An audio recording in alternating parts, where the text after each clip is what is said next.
Hi, and thank you for joining me for another short talk. And friends, many have asked the question, which work is greater, Mishneh Torah or Shulchan Aruch? And which code should we be actually trying to model modern day Jewish life around? And honestly, I decided to speak on this topic because it has been brought to my attention that many have said that I degrade Shulchan Aruch, or that I have said that one should only go by Mishneh Torah. So today, friends, I wanted to clear this up once and for all. And for all those who may be new to Judaism and don't understand what I'm talking about, you will in a minute.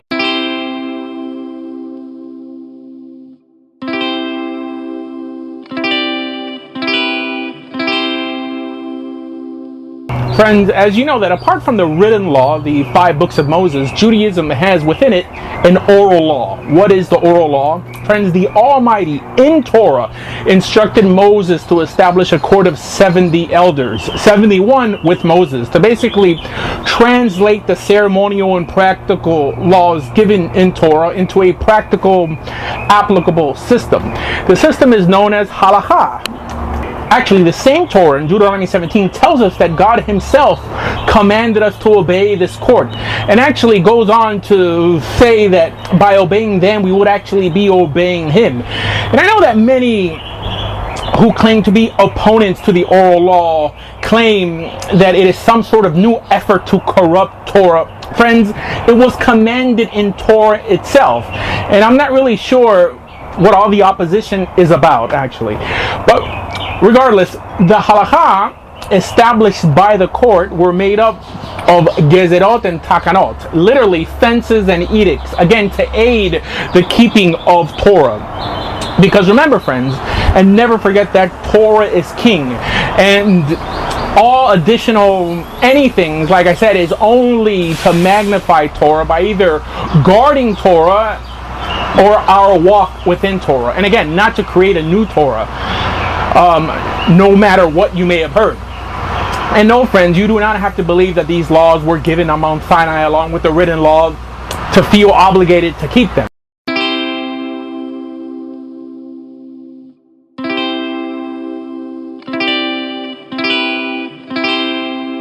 Actually, it's just an agadah, a myth or a legend that teaches this idea. Now, whether true or not, it does not in any way make the obligation to keep these laws, the obligation we have to keep these laws, any more or less relevant. Again, because the Torah itself mentions them. But regardless, these laws were ultimately compiled in a work known as the Mishneh.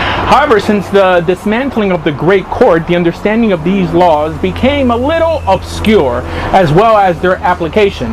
So then there arose individuals in the Jewish world who felt that they could decipher the ambiguous portions of what is contained in the Mishnah in a way that others could understand. Actually, this is the main reason that the oral law was ultimately meant to remain oral, because right when it began to be disconnected from the oral line of transmission, many portions of it began to be misunderstood incorrectly and began to be interpreted in different ways, which is why we have different groups in the Jewish world that have different customs. It's not that they are following a different oral law, but rather that they are following a different interpretation of the same oral law that all of Orthodoxy follows. This is actually where the notion of a posek comes into play.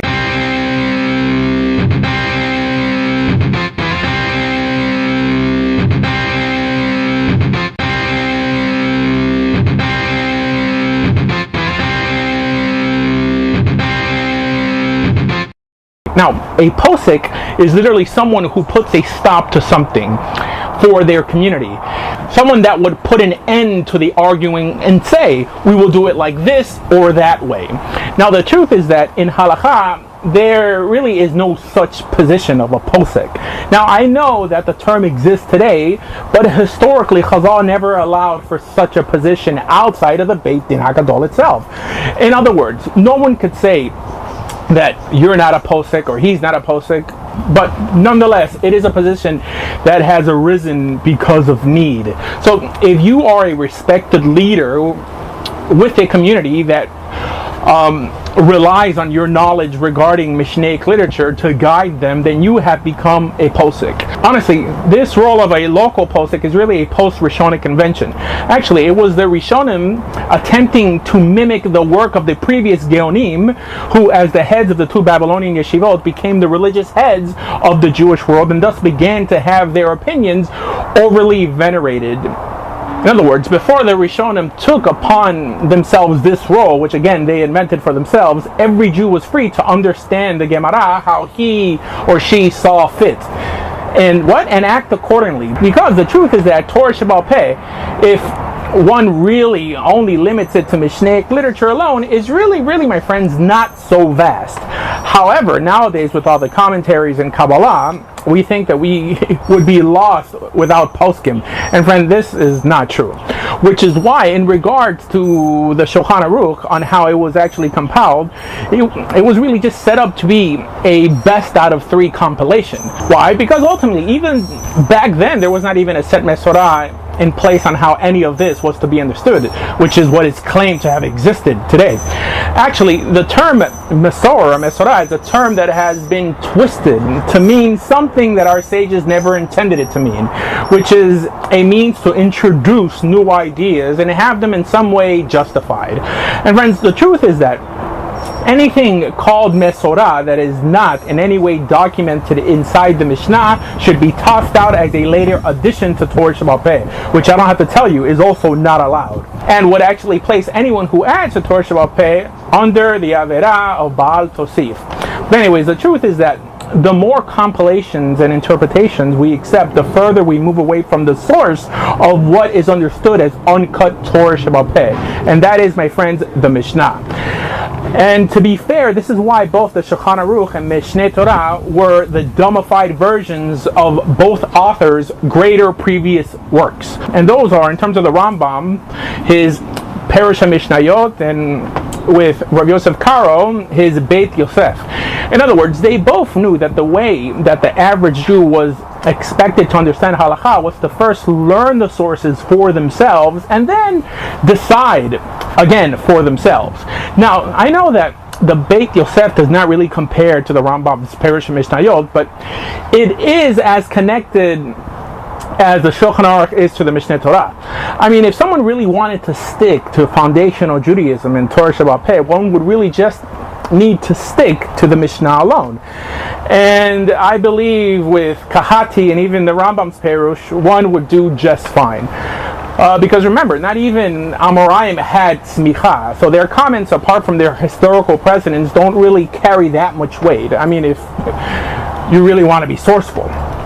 And friends, regarding Shulchan Aruch versus Mishneh Torah, I do not degrade or belittle Shulchan Aruch, and I don't even have to tell you that Shulchan Aruch is a great halachic compilation. However, what I do say is what virtually most halachic scholars say, and that's that overall Mishneh Torah is a greater work, mainly because it covers all of Jewish law, while Shulchan Aruch only covers part of it.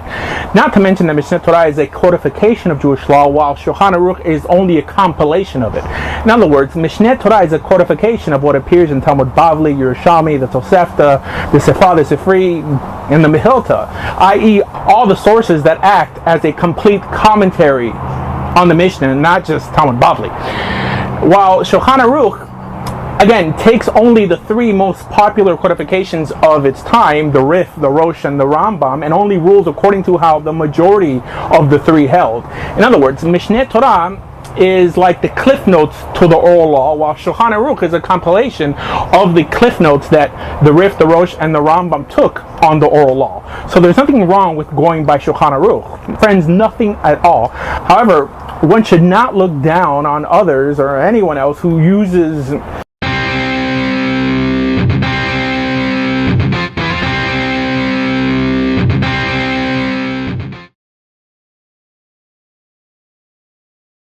However, one should not look down on others or anyone else who uses another codification or compilation to fulfill their halachic requirements. And what I also say is that if someone actually went solely by Mishneh Torah, they would actually be going more according to Shulchan Aruch than what people claim to go by today. Actually, Shulchan Aruch is really about 90% Mishneh Torah. How so? Because it's rare that you find anyone today who goes solely by Shulchan Aruch. Because people typically include the Ramah, the Mishneh Berurah, the Alter Rebbe, the Ben Ish Chai, and many other commentators that many times introduce new non-Mishneh customs into Jewish life that again did not exist in the time of Chazal. Also, not to mention that both the Shulchan Aruch and the Mishneh Torah also occasionally introduce either their personal ideas or other non-Mishneh customs of the time into their work. So again, friends, there's nothing wrong with someone going along with the Shulchan Aruch's compilation of halakha as long as they're able to distinguish between what is halakha and what is custom and commentary. And there is absolutely nothing wrong with keeping its customs as well. Actually, to give you a little history on why the Shulchan Aruch became so popular so quickly, many historians like Rabbi Berurah teach that the only reason the Shulchan Aruch became so popular was because it appeared around the invention of the printing press and actually became the first mass-produced Jewish book of that time. But if you really want to be honest, one can say that the Shulchan Aruch went in a direction that not even the author himself intended it to go. In other words, it was actually initially only intended to be used as a practical guide to introduce children to halakha, giving them a packaged set of decisions to help them gather their thoughts, and never to have them close their minds to everything outside of it. Which is why the Beit Yosef brings down virtually all opinions. Why? Because this is how people learned and lived halakha back then.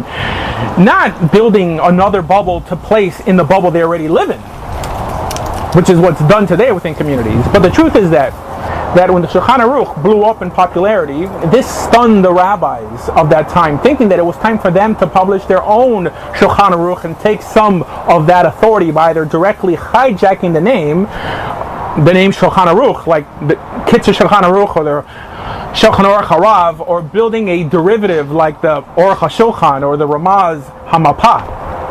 But regardless, long story short, the vast majority of the Jewish world, friends, has accepted the Shulchan Aruch. And if you want to be a part of that Jewish world, you mustn't publicly contradict it. However, you must always be ready and capable of distinguishing between what's actual halakha and what's just custom. Friends, for more information on everything Jewish, please visit bejewish.org. Thank you.